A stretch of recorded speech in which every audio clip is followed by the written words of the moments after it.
Здравейте, скъпи съмишленици! Благодарим ви, всички сте заедно, всеки отделил от хляба си и времето да дойдете тук, да дойдем всички заедно, действително да се бориме срещу тази анархия вече в нашата страна. Не само ние, фермерите, земеделците, обикновените хора, всички сме притиснати в България. Много хора, наши симпатизанти от Европа не питат да се върнем ли в България. Откровено казваме не в момента, защото в България е безопасно за всеки един. Не само голям бизнесмен, не само малък човек, който решил каквото ще да направи.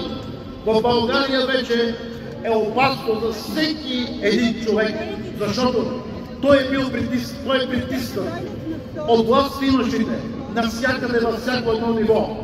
Затова сме тук, за да кажем, че не на този тероризъм в България в момента, който е създаден от 2011 година от Бойко Борисов. От 2011 година започва истинското разграбване и унищожаване на българското земеделие. Българското земеделие от тогава започна да се разграбва напоителни системи, които имахме напоителни системи за 100 милиарда долара.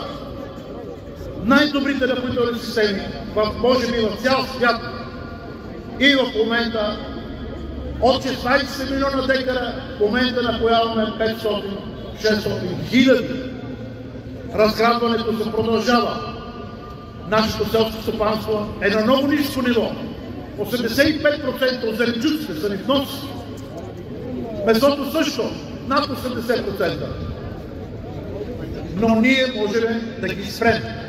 Ние ги разобичаваме. Навсякъде бяха. Видяхме корупцията, кражбата е 80%. Един друганец скоро ми беше на гости и казва: Павел, навсякъде има корупция. Като му казах, че корупцията в България е 80%, човека не можа да го вярва. Действително, може би има навсякъде корупция, 4-5%, но в България ние доказахме с документи, че е 80% кражбата на всеки един инфраструктурен проект. Какво значи Европа? Ние плащаме 1 милиард евро вноска в Европа. Европа ни връща 1 милиард и нещо. Но по този начин Европа захранва европейската икономика. 50% от тези пари са в селското стопанство и парите ни се дават да купуваме само техника. А техниката естествено ще я купим от Европа, защото в България ние вече нищо не произвеждаме.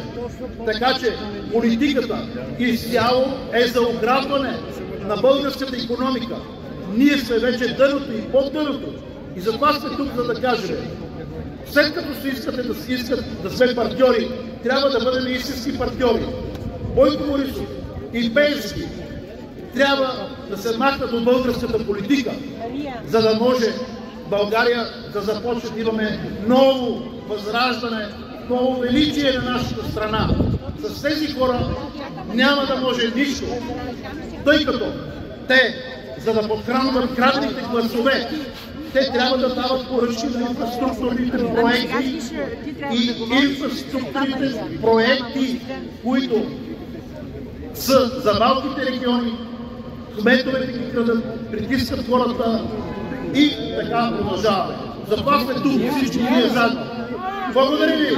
Да живее България!